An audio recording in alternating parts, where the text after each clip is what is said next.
নিষিদ্ধ জিনিস থেকে নিজেকে বাঁচায় রাখা, এটা হাদিসের কথা। আর নিষিদ্ধ জিনিস থেকে বেঁচে থাকার নামই হলো মূল তাকওয়া বা আল্লাহর ভয়।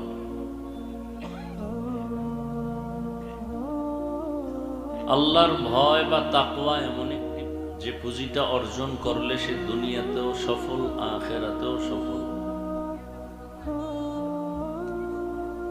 তার দুনিয়ার জীবনটাও সুখের, আখিরাতের জীবনটাও চির সুখের। বয়ান হচ্ছে প্রতিনিয়ত আলেম ওলামা, পীর মাশায়েখ, তাবলীগ, জুমার খতিবদের জবানে। এরপরও পরিবর্তন আসে না আমাদের, শুধু তাকওয়ার অভাব, আল্লাহর ভয়ের অভাব।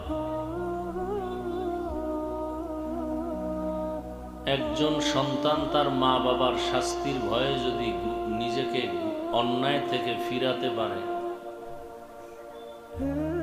একজন ছাত্র শিক্ষকের শাস্তির ভয়ে যদি নিজেকে অপরাধ থেকে দূরে রাখতে পারে,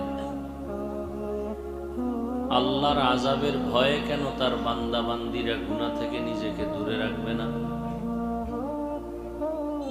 বোঝা গেল বয়ান শুনি ঠিক, কিন্তু তাকওয়া এখনো অন্তরে আসে নাই।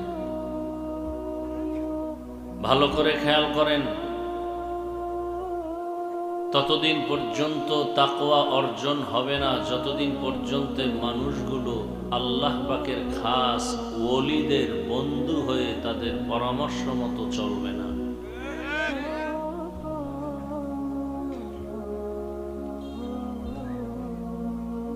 যুগে যুগে নবী রাসূল আসছেন, শেষ ফাইনাল আল্লাহ পাকের ফয়সালা উলামায়ে আহলে হকে জাতিকে পথ দেখাবেন, শান্তির পথ, মুক্তির পথ, জান্নাতের পথ।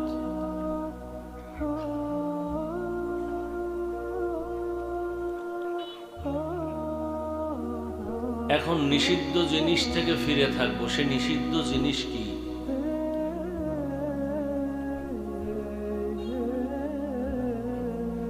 শুধু সমষ্টিগতভাবে মদ পান করা হারাম, এর থেকে বেঁচে থাকবো, বিষয়টা এমন না।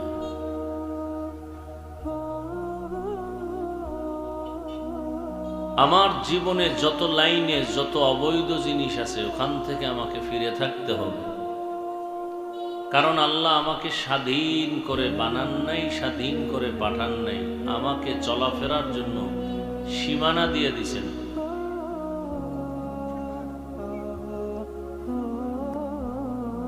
হাত দিছেন স্পর্শ করার জন্য, ধরার জন্য। তার মানে মনে যা চায় তাই ধরবো, হবে না। আমার হাত ধরার ক্ষেত্রেও আমার সীমাবদ্ধতা আছে, সীমানা আছে। জবান দিয়েছেন আমার রব কথা বলার জন্য, তার মানে মনে যা চায় তাই বলবো, হবে না। এখানেও সীমাবদ্ধতা আছে। চোখ দিছেন দেখার জন্য, তার মানে মনে যখন যা চায় তখন তা দেখবো, হবে না। দেখার ক্ষেত্রেও সীমাবদ্ধতা আছে।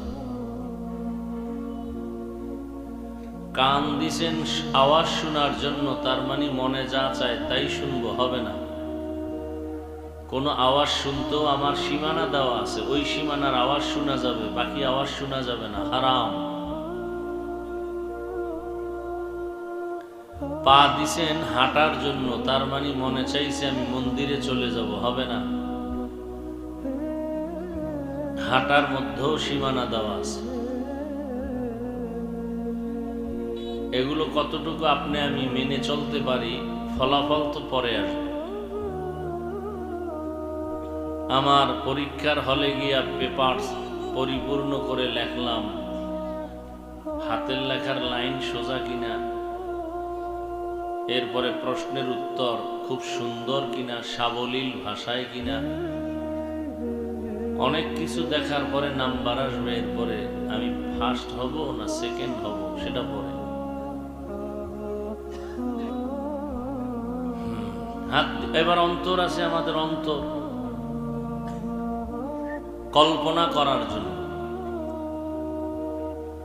এখন বসে বসে আমার যুবক অন্তর দিয়া কল্পনা করবে ডানা কাটা পরীরে কবে পাই। কল্পনার ক্ষেত্রেও সীমাবদ্ধতা দেওয়া আছে। এজন্য এক হাদিসে আল্লাহ রসুল বলেন, দুনিয়া সিজনুল মুমিন ওয়া জান্নাতুল কাফির। মুমিনের জন্য দুনিয়াটা জেলখানার মতো, বেঈমান যারা দুনিয়াদার এদের জন্য দুনিয়াটা বালাখানা, শান্তির জায়গার মতো। জেলখানার সাথে মুমিনকে তুলনা দিলেন কেন? এক নাম্বার কারণ, মানুষ জেলখানায় যেতে চায় না, বাধ্য হয়ে যেতে হয়। যারা আসল মুমিন তারাও এই দুনিয়া নামক জেলখানায় থাকার জন্য পাগল হবে না। আল্লাহ যতক্ষণ রাখেন জোর করে থাকবে, মূলত প্রস্তুত থাকবেন কখন আল্লাহর ডাকে চলে যাব। এবার বুঝেন তো খাঁটি মুমিন হওয়ার কত কত পেরেশানি। নাম্বার 2,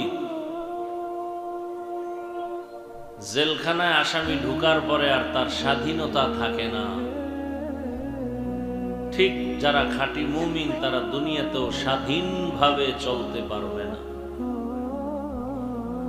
জেলখানার আসামির খাওয়ার স্বাধীনতা নেই, দেখার স্বাধীনতা নেই, ঘুমানোর স্বাধীনতা নেই। জেলখানার আসামির চলাফেরার স্বাধীনতা নেই। দুনিয়াতে খাঁটি মুমিনরাও পেটে ক্ষুধা খাবে ঠিক, কিন্তু স্বাধীনভাবে খেতে পারবে না। হিসাব মিলাতে হবে কোনটা হালাল কোনটা হারাম। খাওয়ার মন চাইছে আর আপনি শুকরের গোশত খাবেন, কুকুরের গোশত খাবেন, এটা হবে না। কুকুরের গোশত খাওয়া যেমন আপনার কাছে ঘৃণা, ঠিক চুরি করে খাওয়াটাও আপনার কাছে ঘৃণার পাত্র হলেই বোঝা যাবে আপনি মুমিন। শুকরের গোশত খাইতে রাজি না, কুকুর খান না, ঠিক আছে, কিন্তু অন্যের মাল যে আপনি জোর করে ভক্ষণ করতেছেন, ইয়েতিমের সম্পদ, গরিবের সম্পদ, এটা তো ওর থেকেও মারাত্মক। আপনি কুকুর খাইছেন, কথার কথা খুব বুঝেন, শুকরের গোশত খাইছেন, এটা আল্লাহর হক নষ্ট করছেন। কার হক? আর এতিমের যে টাকা খাইছেন, সম্পদ খাইছেন, এটা বান্দার হক নষ্ট করছেন। বান্দার হক নষ্ট করা তো আরো কঠিন মারাত্মক অপরাধ। মদের বোতল পাইছেন, মুখে দিয়ে দিলেন, হবে না। নাপাক খাওয়া যাবে না, হালাল খানা খেতে হবে, তাও নিয়ম অনুযায়ী খেতে হবে, নিয়ম ছাড়া হবে না। খানা খাইতে বলছে তার মানে গরুর মতো হাঁটবেন আর চাটবেন, এটা তো হবে না। এটা গরুর গুণ, হাঁটে আর চাটে। মানুষের গুণ তো এটা না। মানুষ নির্দিষ্ট জায়গায় বসে নির্দিষ্ট খানা খাবে, অন্যের নজর থেকেও যেন হেফাজতে খায়, কারণ মানুষের নজরেও মানুষের কঠিন ক্ষতি হয়। এমন ক্ষতি আমাদের জানা মতে বহু প্রমাণ আমাদের কাছে আছে যে বদ নজর লাগছে, শুকাইয়া এমন রোগে পড়ছে যে এক পর্যায়ে মারাই গেছে। এজন্য মানুষের বদ নজর থেকে বেঁচে থাকার দরকার। আপনাদের অঞ্চলে বিভিন্ন ফসল জমিনে ফসলের গাছ রোপণ করে, ফলের গাছ, এগুলোর মধ্যে দেখবেন মাঝে মাঝে জুতা টানায়। জুতা দেখছেন কোনদিন? কেন? জুতা এটা বরকতের জিনিস, নমরুদের গালে লাগছে তো, জুতা রাখলে ফল বেশি হবে, ফসল তাজা হবে। কি জুতা দেয় কেন বলেন তো? বদনজর থেকে বাঁচার জন্য। তার মানে কি আপনিও গলায় জুতা ঝুলাই দিবেন যে কারো বদনজর না লাগে?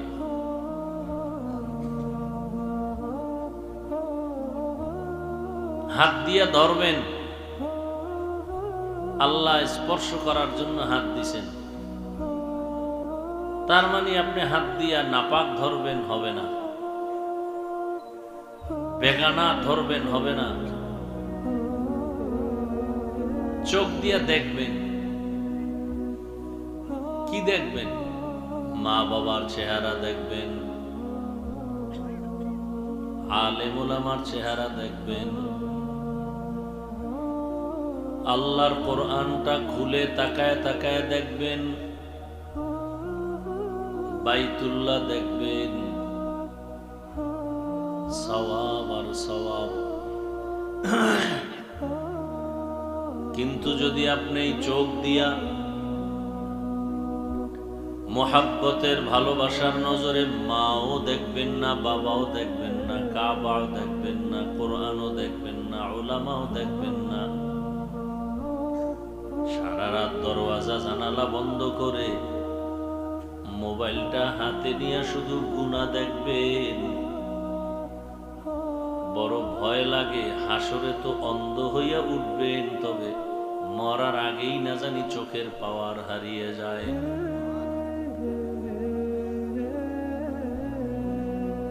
মরার আগেই চোখের পাওয়ার হারিয়ে যায়।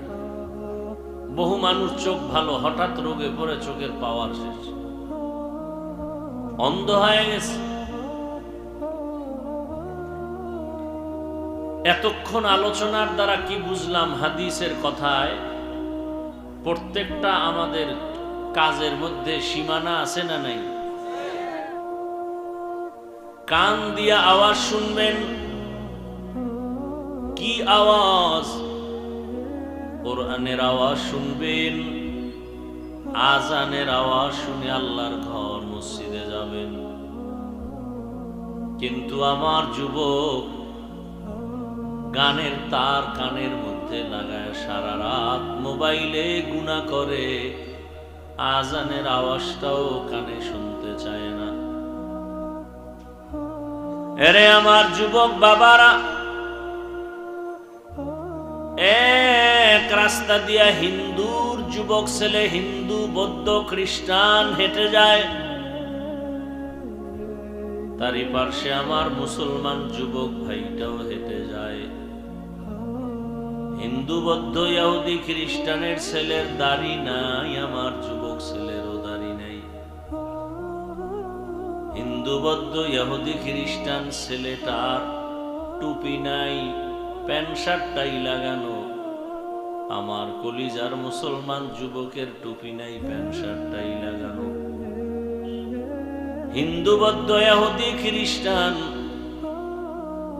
এরাও বিড়ি মুখে নিয়ে হাঁটে, আমার কলিজার যুবকেও বিড়ি মুখে নিয়ে হাঁটে। আমি টুপিওয়ালা মুসলমান, আগে সালাম দিয়ে আমি সওয়াব নিব। কে হিন্দু, কে বৌদ্ধ, কে খ্রিস্টান, কে মুসলমান, উলঙ্গ না করা পর্যন্ত পরিচয় পাওয়ার উপায় নাই। এই আমগো মুসলমান। তো কো যাও সুন্নতে আহমদ কো যা, তো কো যাও সুন্নতে আহমদ কো যা, বা মুহাম্মদ কে বুয়াদ নিসবত তোরা মান আহাব্বা, সুন্নতি কওলে রসূল মজদায়ে কানা মাই হাম কুন কবুল। ইত্তাকিল মাহারিম তাকুন আ'বাদান নাস। আল্লাহর নিষিদ্ধ জিনিস থেকে নিজেকে বাঁচাও, হাত বাঁচাও, চোখ বাঁচাও, কান বাঁচাও। গীবতের আওয়াজ কানে নেওয়া যাবে না, গালির আওয়াজ কানে নেওয়া যাবে না, গানের আওয়াজ কানে নেওয়া যাবে না। কানের মধ্যে কোরআন তেলাওয়াতের আওয়াজ নাও, আজানের আওয়াজ নাও, মা বাবার মোহাব্বতের আওয়াজ নাও। কানের হক আদায় করো, চোখের হক আদায় করো, জবানের হক আদায় করিও রে যুবক,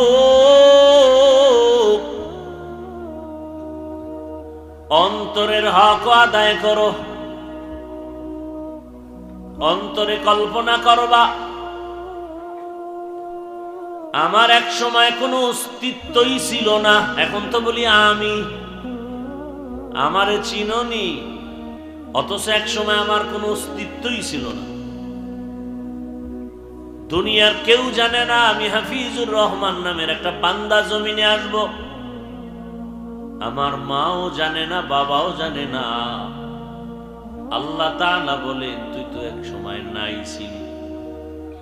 কাইফা তাকফুরুনা বিল্লাহি ওয়া কুনতুম আমওয়াতান ফাআহইয়াকুম সুম্মা ইউমীতুকুম সুম্মা ইউহয়ীকুম সুম্মা ইলাইহি তুরজাউন।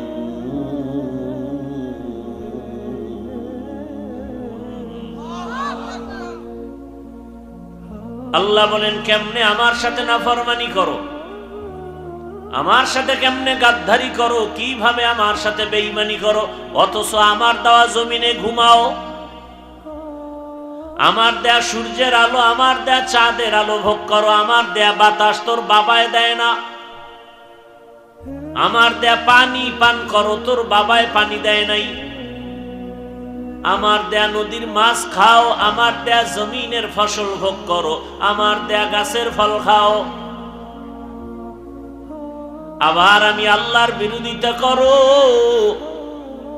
আমি আল্লাহ স্বার্থপর না, না হয় ঘুমের মধ্যে তোরে মেরে ফেলতাম। বরং আমি আল্লাহ স্বার্থপর না, এ কারণে আমি আল্লাহ তোকে মারি না, বরং আমি মায়ার দরওয়াজা দিয়া ডাকি, আয় আয়। قل يا عبادي الذين اسرفوا على انفسهم لا تقنطوا من رحمة الله ان الله يغفر الذنوب جميعا انه هو الغفور الرحيم।